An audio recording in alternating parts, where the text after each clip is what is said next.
And everybody can hear me, right? Yeah. Cool. The March 30th, 2023 meeting of the Community Commission for Public Safety and Accountability is called to order at 6:38 p.m. We'll begin with the call of the roll. Commissioner Brown. Commissioner Driver is present. Commissioner Gomez. Present. Commissioner Loizen. Commissioner Nellis.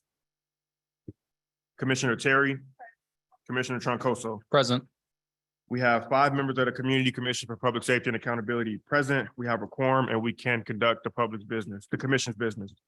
The next item of business is public comment. If you would like to share something related to the commission's work on public safety and accountability, you have a few options. You can speak at a public meeting, either in person or virtually. You can also submit public comment in writing by emailing your comment to Community Commission Public Comment at cityofchicago.org. Again, that is Community Commission Public Comment at cityofchicago.org. Or you can bring a copy of your comment to one of the commission's public meeting and give it to either somebody on the commission or a staff person with the commission. People who wanted to speak during the public comment period tonight were asked to submit their names in writing earlier tonight. Names were then drawn at random by a member of the commission staff. Speakers will be called in the order in which their names are drawn. If your name is called to offer public comment, we ask that you approach the microphone and line up in the order in which your name is called. And if you cannot approach the microphone, we will bring a microphone to you. When it's your turn to speak, please say your name and then spell your name, then offer your comments. Each speaker will have 2 minutes. We have allotted a total of 20 minutes of public comment. Our first speaker is Michael Harrington.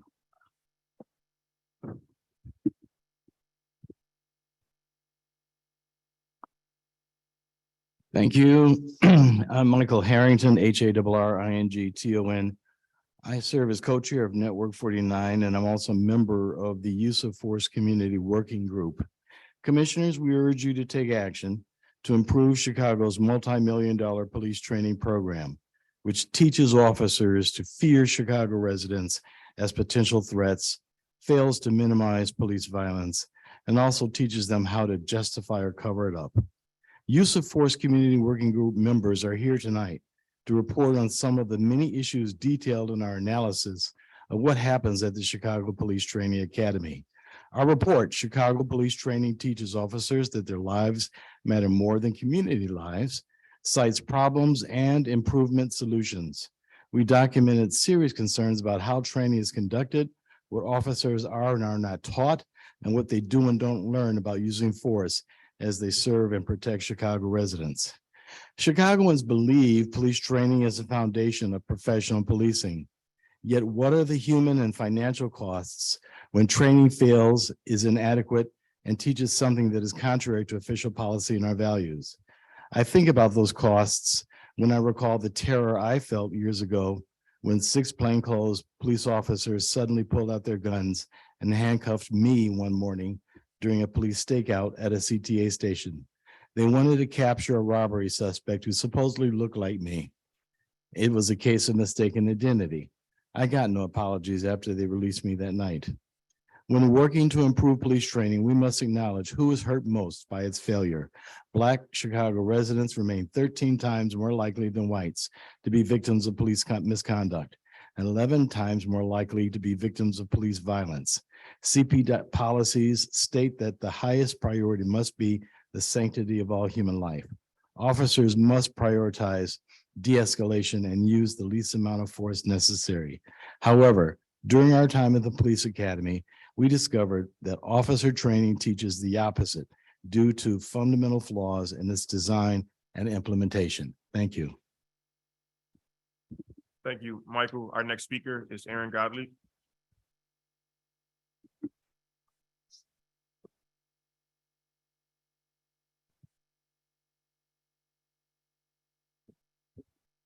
Thank you. My name is Aaron Gottlieb, AARON-GOTTLIEB. I'm an assistant professor at the University of Chicago and also a member of the Use of Force Working Group. So I'm going to talk a bit about the training. So the most basic jobs of a student are attendance and attention. Chicago officers do well on attendance because they're required and paid to do so. However, attention was where many failed. Most officers arrived at the training exhausted, set in their ways, and resistant to change, particularly about how they use force. CPD must design training to target officers who are resistant to the new policies on use of force. There's also not enough time devoted to training. There are too few quality instructors. There are far too many students per instructor. I think the number is something about 30 students per instructor. Some officers sent to training fall asleep in class. We observe that because they worked the night before.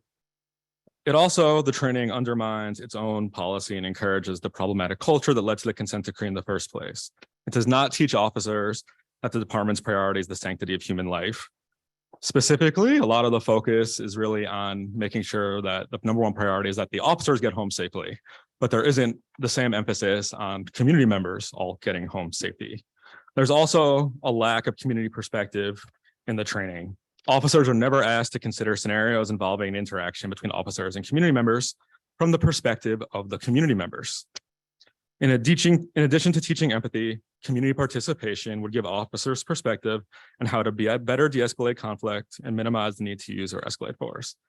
And I just wanted to add one final note. It appears to me that the training is largely a box-checking exercise in terms of how much time is spent on training. I've been informed that when police get a failing score on the training, which is only below a 70, they are required to take the test again, but in the interim, they are still allowed to be in the field with a weapon. If I fail the driving test, I would not be allowed to drive until I pass the test. That is not apparently the case here. So what I'm asking the commission is to change this. Okay. Thank you, Aaron. Our next speaker, right, is Ben Postone, and forgive me if I butchered your last name. Yeah. My name is Ben Postone, BenPostone. I'm a student at the University of Chicago Law School and a member of the Use of Force Working Group. As a part of the working group this past summer, I observed CPD's new use of force training. More than that, I participated in a number of the hands-on training scenarios that involved implementing the lessons officers were supposed to have learned in the classroom. The scenarios included unloaded guns and tasers to be used as necessary. What I observed during these scenarios was deeply troubling. In every scenario, when faced with uncertainty, officers drew their guns and pointed them at the simulated community members. Pointing a gun at a person is a use of deadly force. As every firearms trainer in America teaches, you must not point a gun at a person unless you are prepared to kill them.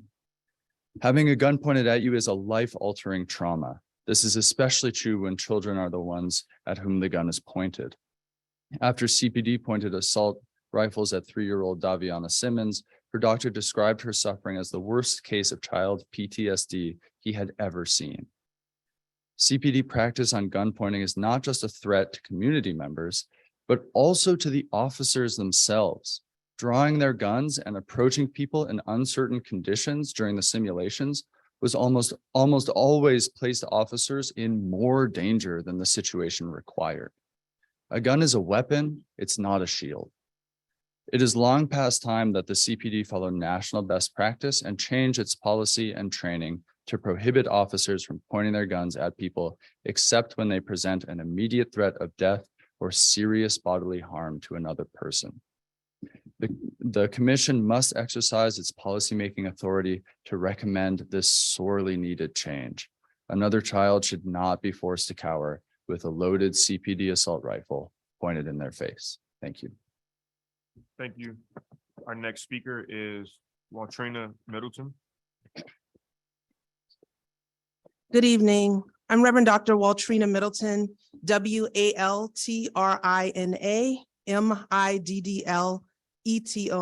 I serve as Executive Director of Community Renewal Society, and I'm also a member of the Use of Force Community Working Group.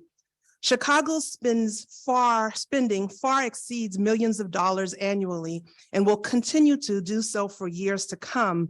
Millions to pay for the CCPSA, COPA, the Chicago Police Board, monitoring the consent decree implementation, and even for the work of the Office of Inspector General.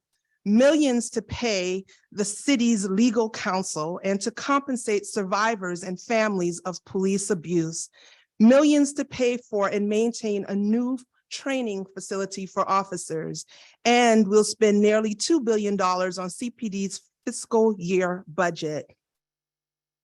These millions speaks to the need of improvements in public safety. There is no doubt achieving this goal is burdened by our police department's failure to acknowledge and redress historic and ongoing racism and biases within the department. The training our working group members saw revealed the need for CPD to cite examples of ongoing bias issues within the department. The failure to acknowledge these bias and discrimination within CPD sends a message to officers that it does not think these are real issues that should be prioritized. The videos that CPD used to teach how bias affects police are not adequate. They lack substance and fail to resonate with the officers, and some have literally put some of the officers to sleep. When addressing bias, sensitivity training, community engagement, and anti-discrimination, we should reevaluate training videos, especially those created in cities other than Chicago. Rather than try to correct the human misperception of Black and Brown people as threats, there should be an emphasis that everyone is a potential threat. Thank you, and we have recommendations we'd like to offer. Sanctity of life, thank you. Thank you. Our next speaker is Elise Edwards.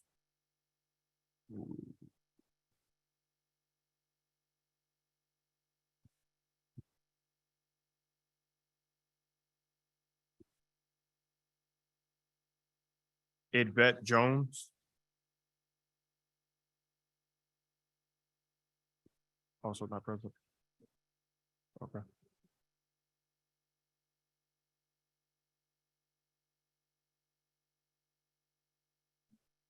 Yvette, can you hear us?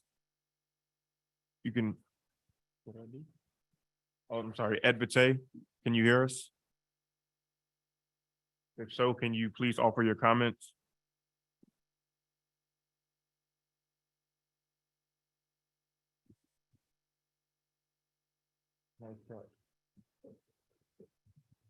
If you are speaking, you are muted currently and we cannot hear you.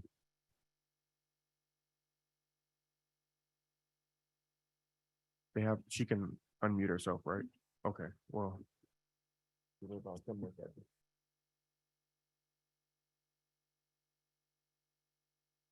Okay, with that, we will move to the last speaker. Whoa. Hi, can you hear us? Can you hear me? Yes, we can. I apologize. I'm having some issues with my phone. Sorry. You know, I will pass because I do have issues with my phone. Thank you. He passed. Okay. Okay, Alma Cruiser.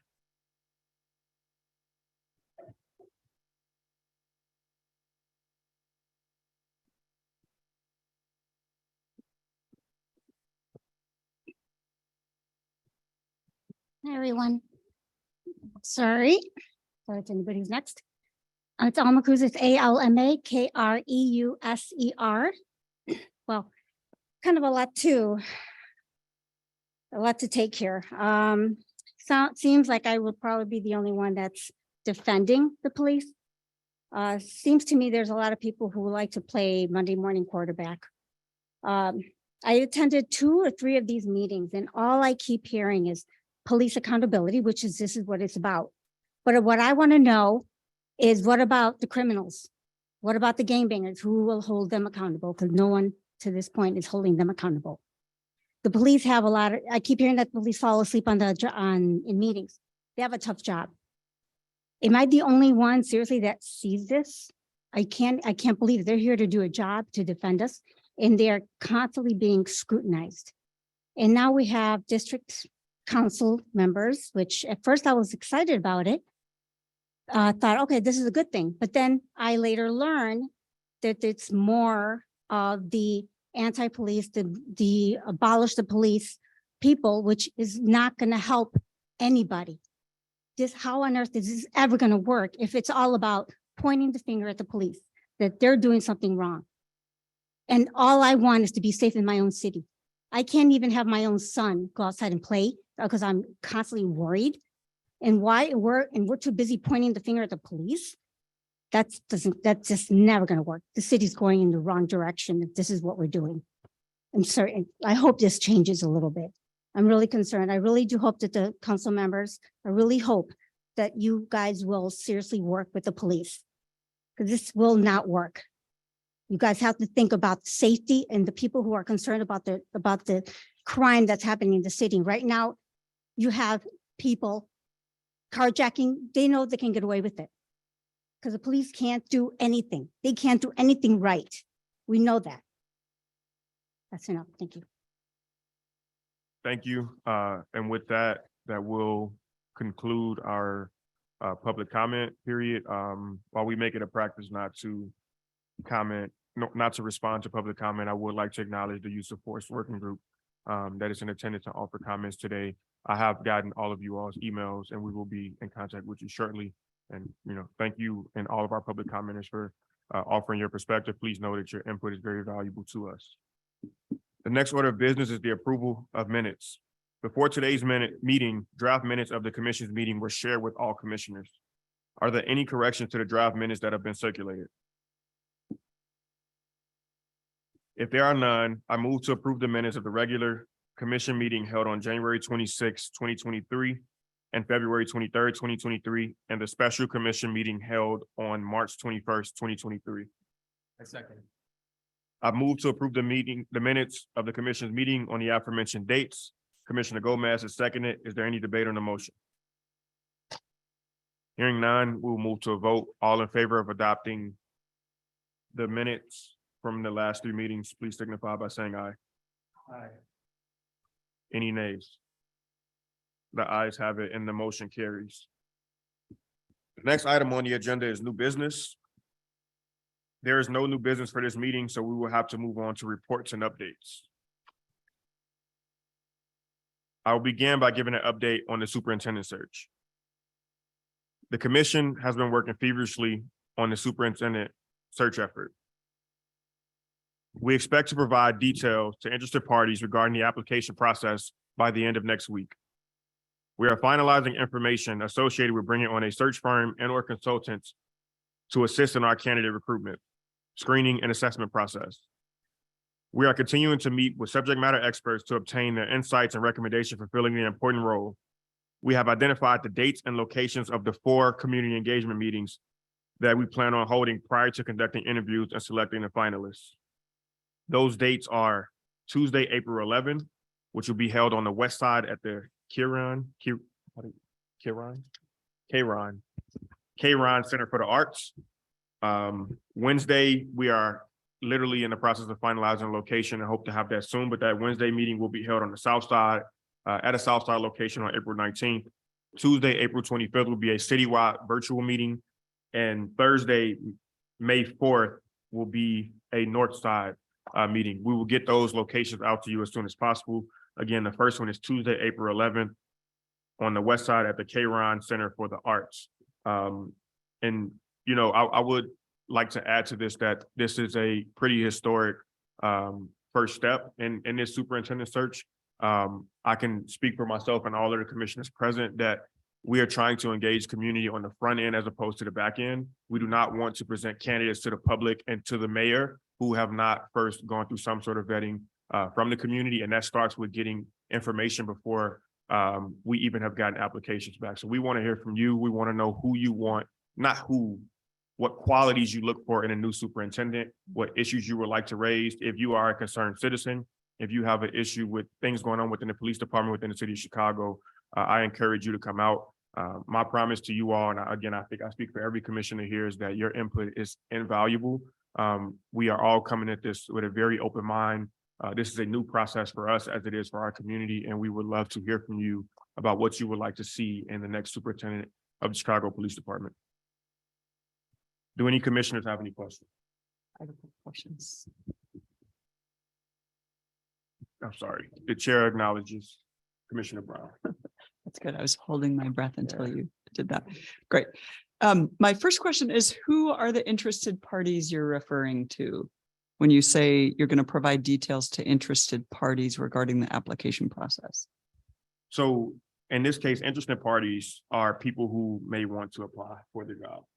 So whether that be somebody from outside of the city of Chicago, within the state of Illinois, within the city of Chicago, but I also think that the public is an interested party in keeping, and having a very transparent and open process. I think it's important that the public knows exactly when the applications go live, when applications come back, how many applications were submitted. Of course, you wouldn't disclose any sensitive information as far as who a person is, because you wouldn't want that information getting out, because it's a very high chance they are already employed somewhere, and that could jeopardize their employment or their privacy. But we want this to be the most transparent process that the city's ever seen. We want this, hopefully, we are interim commission. Hopefully this will set the floor for what this looks like going forward. So our top priorities is, one, engaging the community, but two, being extremely transparent without bumping up against that line of violating somebody's privacy. Great, thank you for that.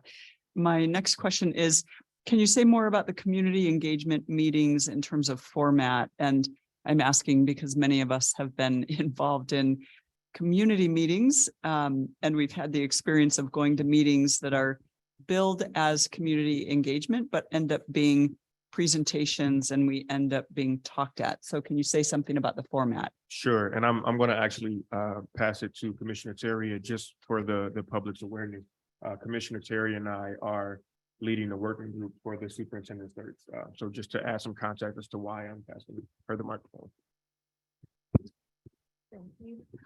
Thank you for your question, Commissioner Brown. So unlike other places where you expect there to be some sort of presentation, this will actually be more like a listening session for those who are in attendance. And I do want to also acknowledge our officers that are in the room. If any of you all feel compelled to participate and engage in this process, we want to hear from you as well, because this will be your new leadership. So we want to make sure that every single Chicagoan has an opportunity to share what they are looking for in the leadership, because this will not only impact the officers, it will also impact the larger community. And so this is a space for us to listen and gather all of the insights from every single person who has a stake in this, so that we can ensure that as we're looking at candidates, we're taking into account the best qualities, the necessary results that are needed to push Chicago forward.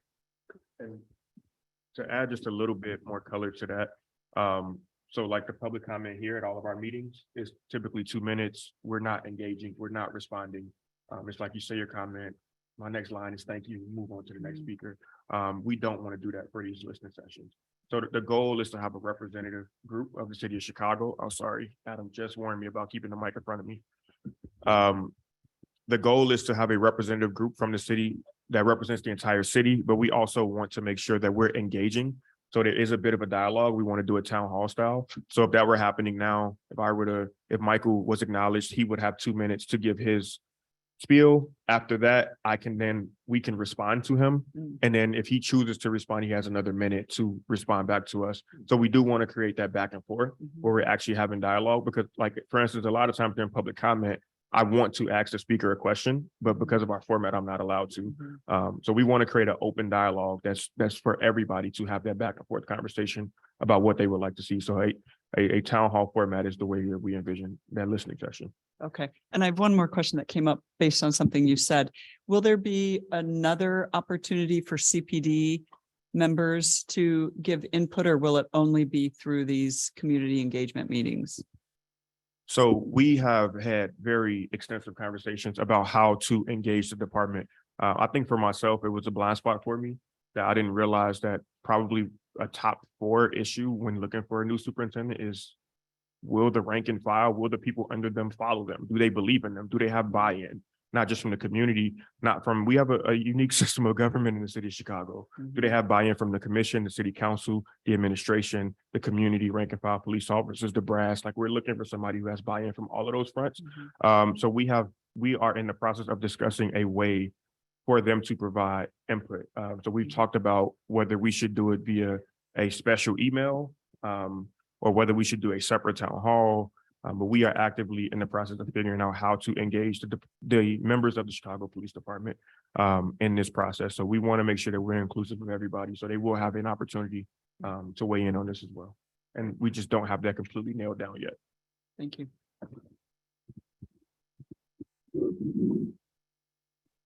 The chair recognizes Commissioner Troncoso. Thank you. I had one comment and one question about that.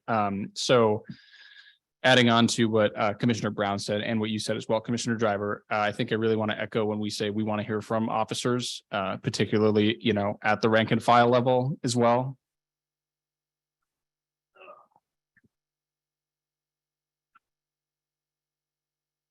And I would just add as well that if you don't feel comfortable standing up in front of a public crowd and saying what you want in the next superintendent, we'd encourage you as well to tell us privately, either coming to a commissioner directly or calling the commissioner, emailing the commission, and just identifying yourself as an officer, because it's understandable to not want to give feedback on that to the public when it's known that you are a member of the department. And I would say as well, one question I had is, so you talked a bit about that we're looking to employ a search firm to bring on to do this process. Could you talk a bit about what you've been looking for in the search firm that we all end up choosing? Sure. So there are a number of different things. We're looking for a search firm that can, you know, help us identify a leader who may or may not have experience implementing a consent decree, who, you know, is able to step in right away. Someone who can, who has a vast Rolodex of people who may be interested. Somebody who's a firm that's good at recruitment, a firm that is community driven, community focused, that knows how to engage the public. Those are just a few of things that I'm personally looking for. I don't know if Commissioner Terry wants to add to that. Yeah, I would just echo some of the sentiments that Commissioner Driver shared. We also want to make sure that this is someone who, this firm is a group or person consultant, because parts of the work can be broken out, that understands that we do want to have community at the forefront of this process, and that the commission will be the final sort of say in this process, that they are coming along as a supporting role to just help us, you know, do a lot of the heavy lifting, and we are here to do the execution. So. Thanks. Any questions from any other commissioners?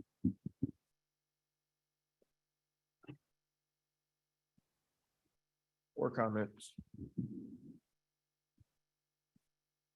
If there are no further questions, seeing no further questions on this matter, we will move to the next update. Next, we have Commissioner Brown with an update on CPD goal setting. Commissioner Brown.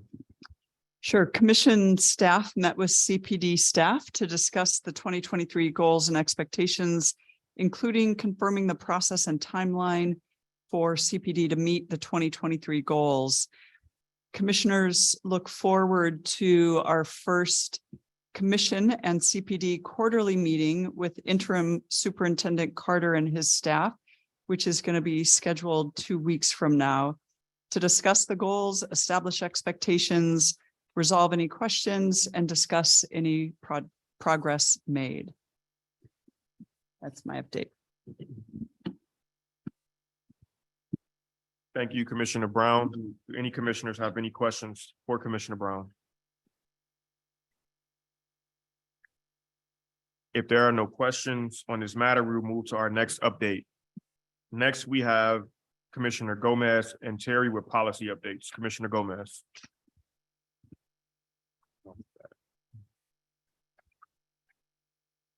Thank you, President Driver.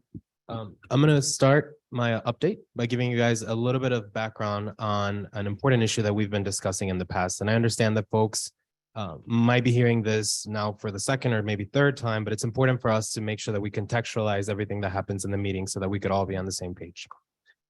So last November, the Chicago Police Department proposed a new order called the Criminal Enterprise Information System, or CEIS for short, as a special order.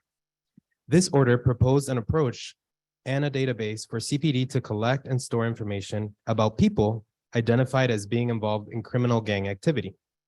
To this date, the order has not been enacted. Now, special orders and general orders are categories of policies created by the Chicago Police Department. General orders are subject to this commission's approval and review, while special orders are not.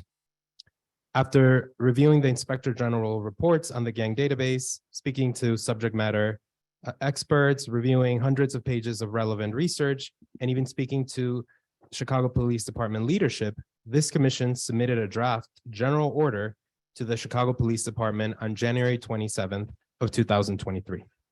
That draft order amended CPD's general order on directives, which is called the Department Directive System Order, or G0103. On our table is a summary of the order.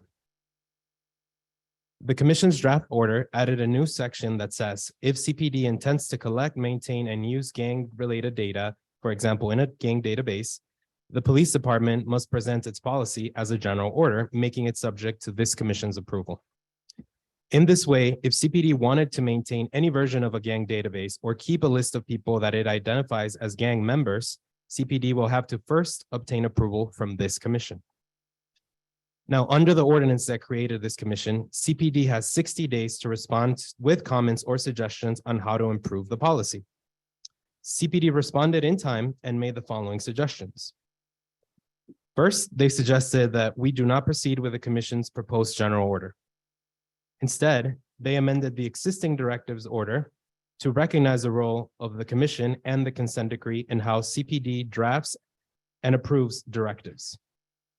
They also suggested that the CIS draft order be split between a special order from last November. They also suggested that the special order from last November be split into two separate policies. A special order establishing CEIS and laying out how CPD enters and removes names from CEIS, and a general order on the criteria the police department uses to identify individuals as gang members to be added to CEIS, and the criteria for removing individuals from CEIS. Now, this commission is due to respond by April 3rd, meaning next week. The commission has to tell CPD which suggestions it will or it will not incorporate, and if it is declining to incorporate any of the suggestions, and we must provide an explanation.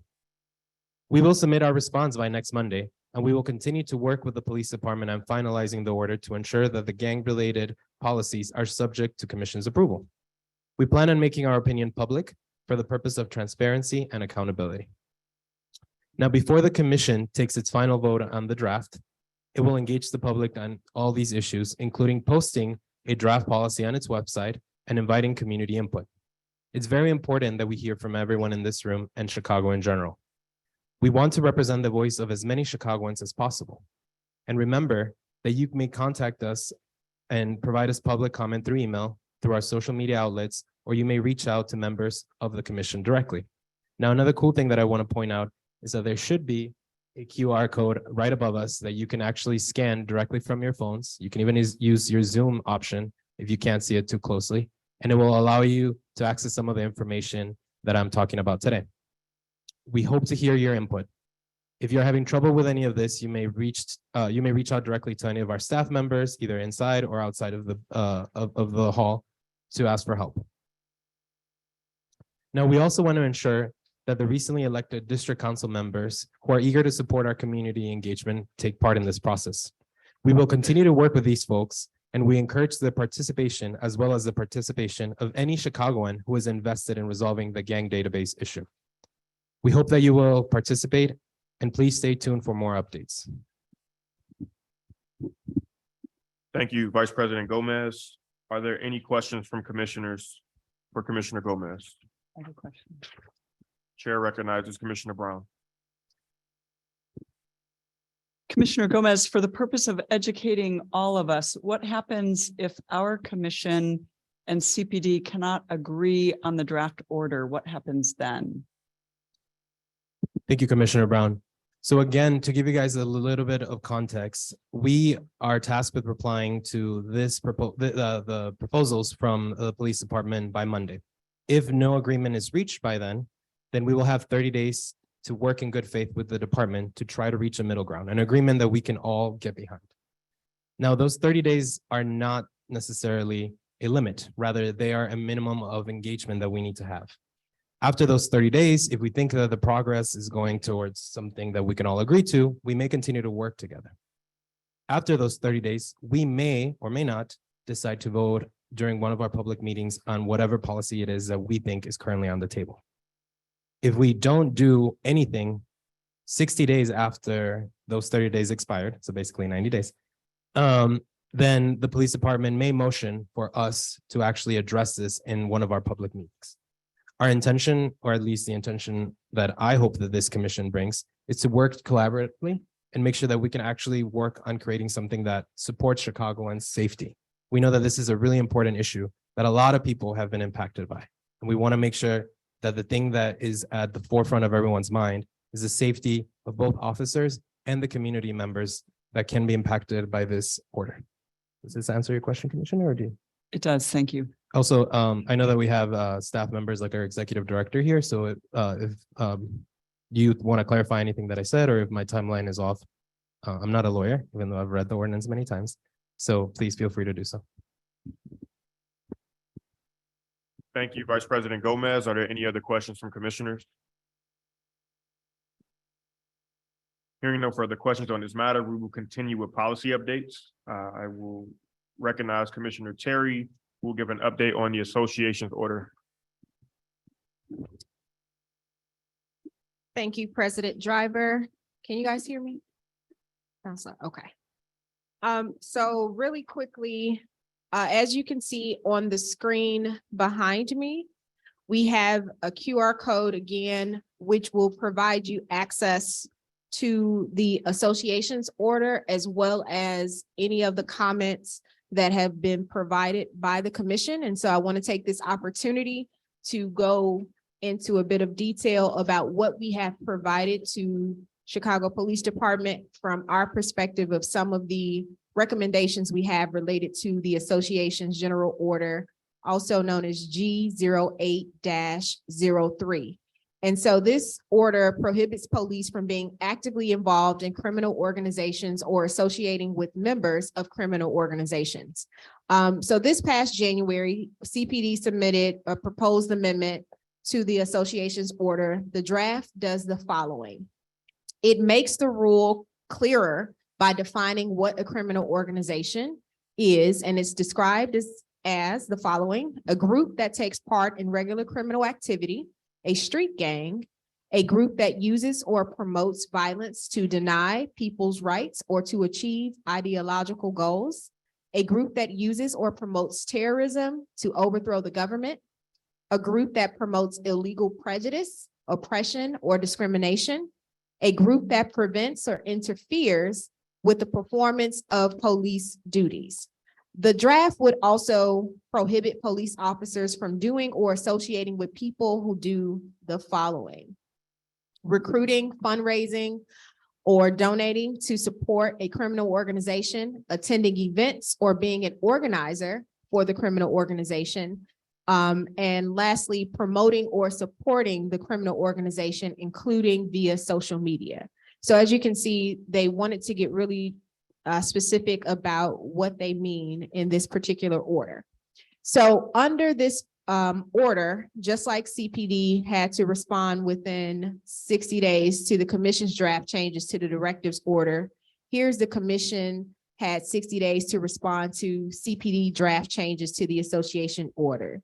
The commission responded with several comments. And again, as I mentioned, you have the QR code on the screen behind me, where you can see additional insights about our comments. And our comments include the following.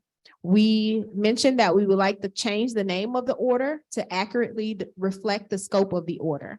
The order doesn't just apply to criminally active organizations, but also other groups like hate groups. Also, the name of the order, Prohibition on Associations with Criminal Organizations, is misleading because the order also prohibits officers from themselves being members or actively involved in those organizations.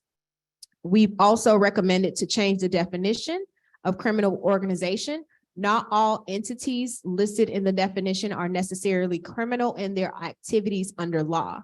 The label should therefore be different or the order should just create multiple labels and not stick to only the label with criminal organizations. We've also added that a training section needs to be added to this order as a way of maintaining and ensuring that all officers are aware of this change and have properly been trained on this new general order. The commission also included in its comments a proposed pathway for monitoring how the order works.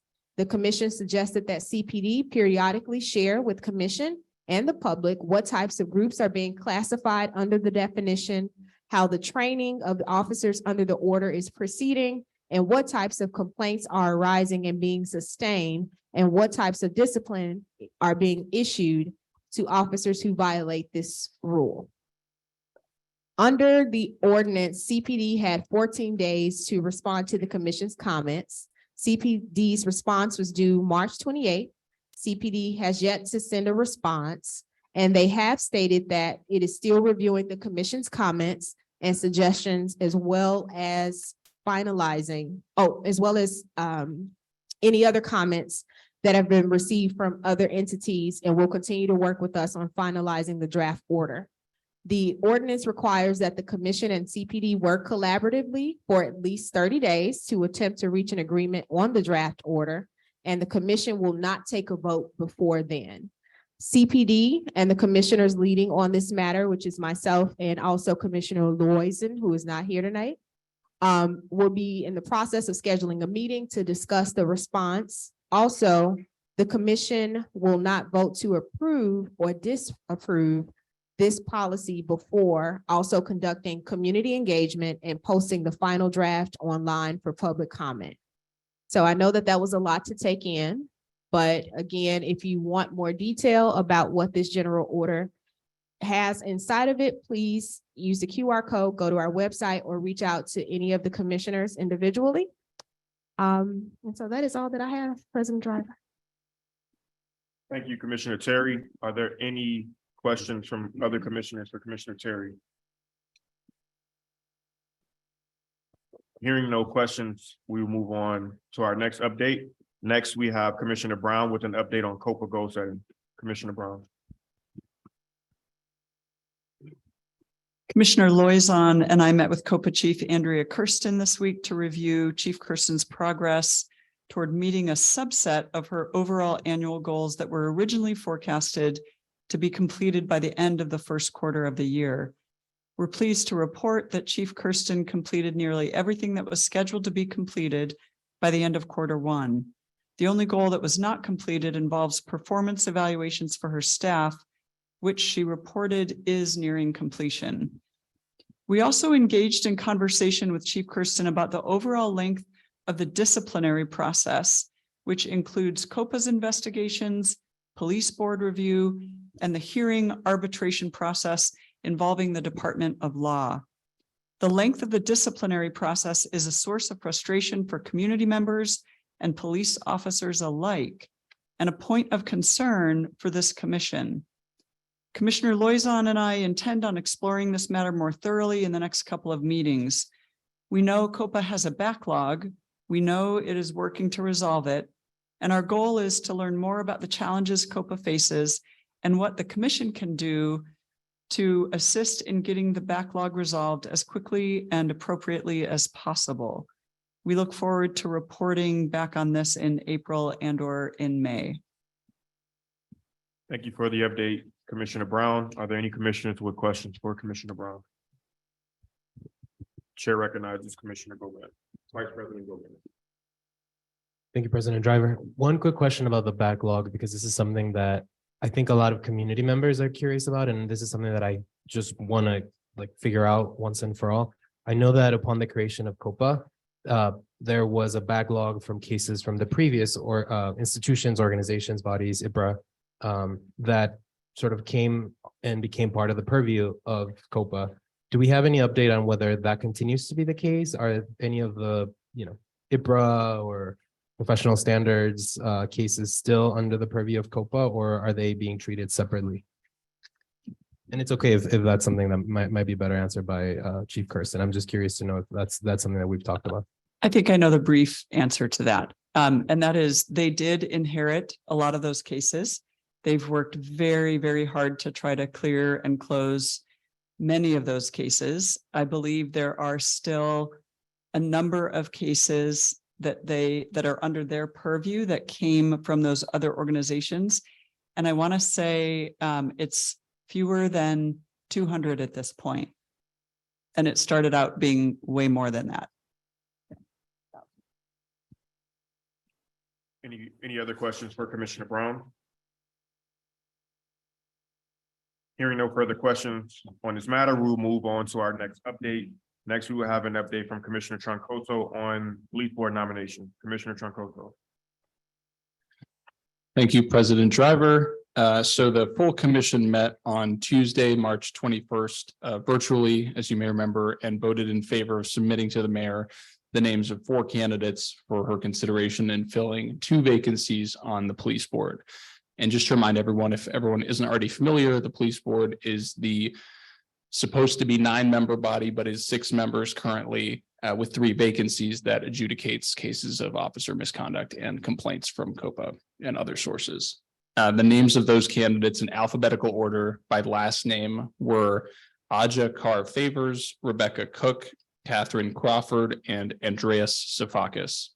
Per the ordinance, within 30 days of receiving the commission's submissions, the mayor shall select a candidate or reject the candidates or reject the candidates or reappointment candidate. Once the mayor selects a candidate or candidates from the commission's 4 submissions, her selections are referred to the City Council Committee on Public Safety for a hearing and shall then be subject to City Council approval. At this point in time, we have no further information on where things stand with our submissions that we sent to the mayor, but we anticipate knowing more about our candidate status soon. We plan on providing another update in April. Thank you, Commissioner Troncoso. Are there any questions from other commissioners? The chair recognizes Commissioner Brown. Thank you. Apparently, I'm really inquisitive tonight. So Commissioner Troncoso, for the purpose of educating all of us, why did our commission make the decision to proceed now with this rather than wait for a new mayor to be inaugurated? Thanks, Commissioner Brown. That's a great question. So the commission did not want to delay this any longer, given the fact that the police board has been operating at a deficit of 3 members since August of 2022. Waiting for the next mayor to be in a position to move this forward would have at least delayed things for another 2 to 3 months, even if they appointed them, in May, the day that they're inaugurated. That's a month away at least, let alone an unknown amount of months for them to finish their transition and then look at this item of business, which would be, who knows how long that could take. We knew that these were the commission's candidates, no matter what, and we're confident that this or the next mayor's selection was not viewed as a concern of ours. The city council should know as well that we're supportive of whoever the mayor appoints from our list of the 4 candidates that we gave. One more question is, what happens if there's undue delay by the mayor or the city council in selecting the police board members? Yeah, so from the perspective of the applicants, if there is a delay, Commissioners Loizon and I will monitor the candidate's interest in continuing the process before taking any other steps. That said, one plan that we have that we're kind of in the works with involves reposting the application should other candidates drop out, which we'll have to do anyway because there are other police board members that end their terms within 12 months from now anyway. And as per the ordinance, if you're talking about an undue delay and what we could do to speed that up, the mayor is obligated to respond to our nominees within 30 days of our submission. So that's a hard mandate.